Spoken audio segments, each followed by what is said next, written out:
Right, so for all of the atrocity Israel has been caught up in committing in Gaza, the West Bank, Lebanon, Syria, the list just seems to grow and never shrink.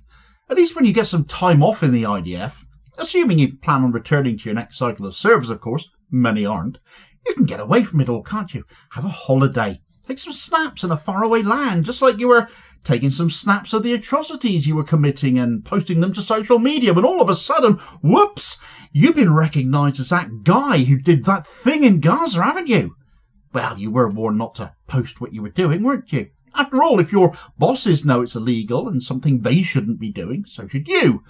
But being the depraved sort, you couldn't help but gloat. Being one of the chosen people as you see it, you were untouchable, and now it is being demonstrated that far from being untouchable, and much like your most depraved of all Prime Minister Benjamin Netanyahu, you might just find yourself wanted abroad as well, and so you should be.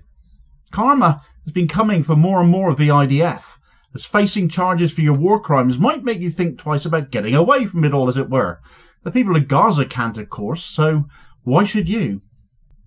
Right, so picture the scene. You're an Israeli soldier. You're on holiday at last, enjoying a well-deserved break after months of committing atrocity and genocide. You've deserved it, haven't you? Perhaps you've been snapping yourself, doing it as well, putting it on social media, breaking kids' toys, wearing some abandoned frillies, eating food left behind in cupboards to make the most out of your rations, having a laugh as you destroy what was left of someone else's life. All very hard work, I'm sure. Exhausting stuff. It takes a toll, I've no doubt about it.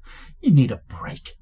But instead of relaxing on a beach or exploring a new city, you're met with handcuffs and police interrogation instead. Karma caught up with you, didn't it? Well, for an increasing number of Israeli soldiers, this is becoming a reality, because various nations around the world have said enough is enough of this. And if you come here, and we can identify you, we're going to sort you out ourselves. We're going to have you ourselves and make you answer for what you have done. Yes, Israel is having a royal paddy about their people being arrested for war crimes and crimes against humanity. But as the old saying goes, if you can't do the time, don't do the crime. And for this lot, that is especially true, given the people they are attacking so often are locked up without actually having done any crime at all, of course. Not that the mainstream media will ever have a bar of that or tell you that in no uncertain terms. Israeli soldiers are facing arrest abroad for their alleged involvement in war crimes during military operations in Gaza. We have to use that word alleged. The judicial process must run its course, of course. This isn't just about one or two cases either. It's part of a growing global movement to hold the Israeli Defense Forces, the IDF, accountable for their actions.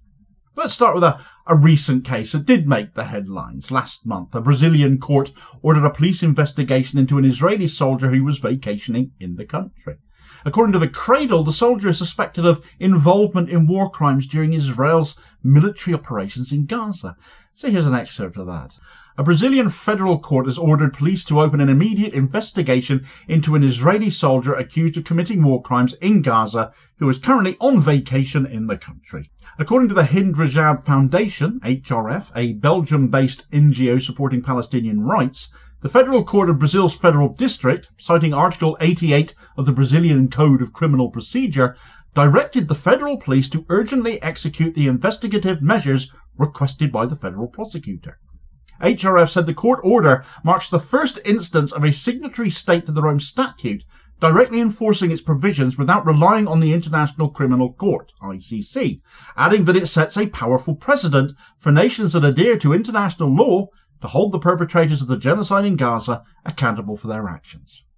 The Hind Rajab Foundation was formed last year, named after the 5-year-old little girl killed by the IDF, along with 6 of her family members and 2 paramedics who tried to come to her rescue during Israel's first invasion of Gaza following the events of October 7th. This is literally what the organisation came into being to do: hold Israel and the perpetrators of their crimes to account for what they have done when nobody else seems prepared to. The court's decision was based on evidence provided by them, which detailed the soldiers' alleged participation in attacks that resulted in civilian casualties. This isn't just a one-off incident either. It's part of a broader trend where Israeli soldiers travelling abroad are more and more being targeted with criminal complaints. A soldier goes on holiday, and instead of posting Instagram pics, they end up facing a police probe instead. Karma, some might call it, but ultimately it comes down to the principle of universal jurisdiction being upheld under international law as it should be, a legal concept that allows national courts to prosecute individuals for serious crimes under international law, like war crimes and genocide, no matter where those crimes were committed. And Brazil is leading the way on this. But let's be clear, the allegations against these soldiers are not baseless, and we know this. They're rooted in years of documented human rights violations by the IDF in Gaza, going way back before October 7th. But the legal focus right now is focused on what they've done since that date, an important distinction to acknowledge in my view, because there's a lot more to this that needs to be investigated. But for years, but most especially since October 7th, and no longer unique to Gaza either, the IDF has been accused of committing widespread human rights violations, including targeting civilian infrastructure, using disproportionate force, and killing unarmed protesters. During the 2014 Gaza war, for example, over 2,200 Palestinians were killed, most of them civilians. In May 2021, another escalation led to the death of at least 260 Palestinians, including 66 children. Hospitals, schools and homes destroyed, much as we've seen since October 7, 2023, leaving thousands homeless and traumatised.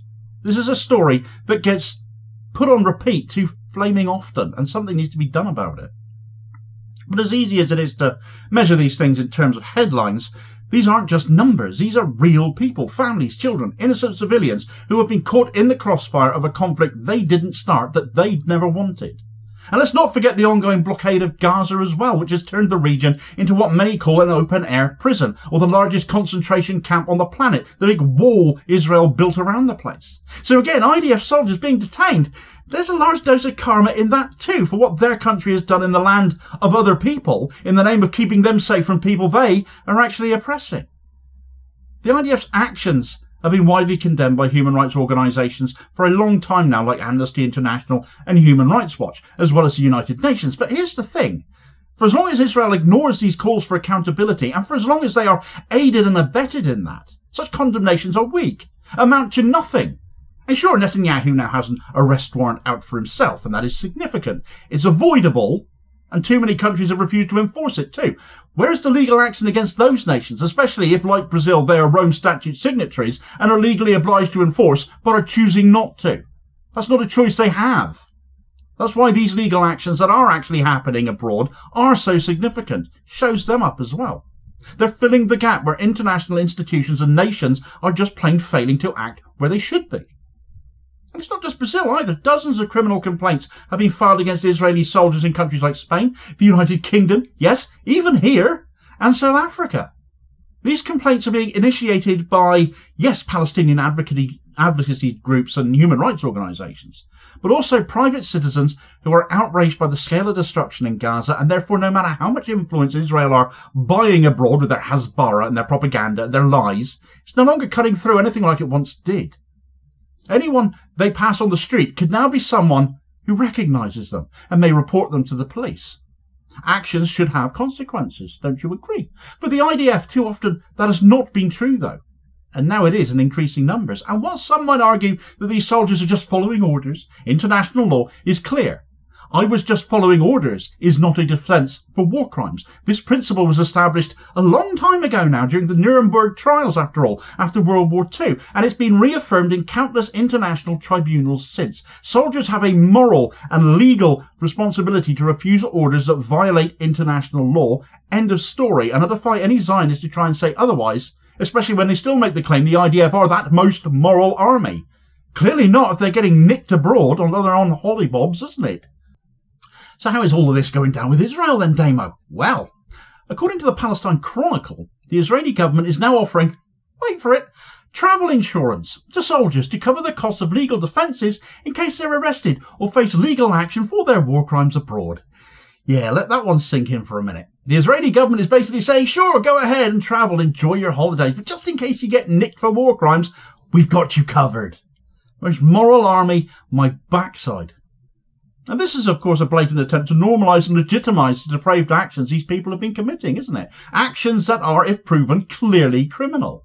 It's also a clear sign that Israel is feeling the pressure, though. They know the world is watching. They know they're not getting away with it quite like they were. They know that accountability is catching up with them more and more. And the more that grows, the more they won't be able to risk leaving their own state. All of a sudden, Gaza might not be the largest open-air prison in the world anymore, but we're probably a long way off from seeing Israel replacing it. The legal actions against Israeli soldiers are part of a broader global movement to hold perpetrators of war crimes to account.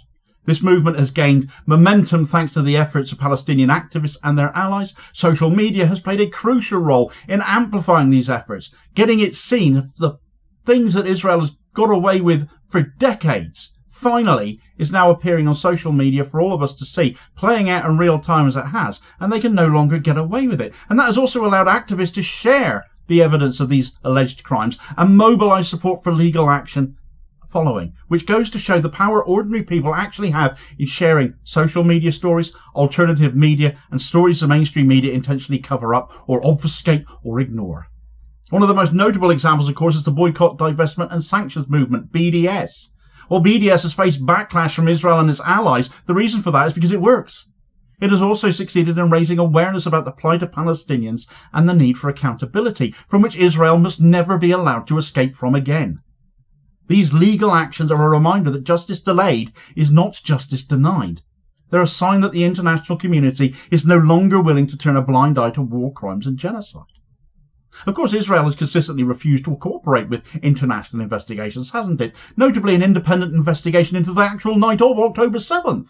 And it sought to discredit and intimidate those who have sought to hold them accountable. So this must continue. That pressure must carry on. And we must never forgive and never forget, as Israel wrote on the jumpers of those 369 Palestinian hostages they released at the weekend. Let's turn that back on them. For the victims of these crimes, the prospect of justice, however delayed, is a source of hope. It's a reminder that no one is above the law, including Israel, no matter how powerful they may be, how much they propagandize, and karma can and will come for them. But it'll be ordinary folks like us more often than not that's going to ensure it gets handed to them. Meanwhile, Israel have, of course, been breaching the ceasefire in Gaza yet again. They never met a ceasefire they felt they couldn't breach. Their word worth less than a bag of chips, quite honestly.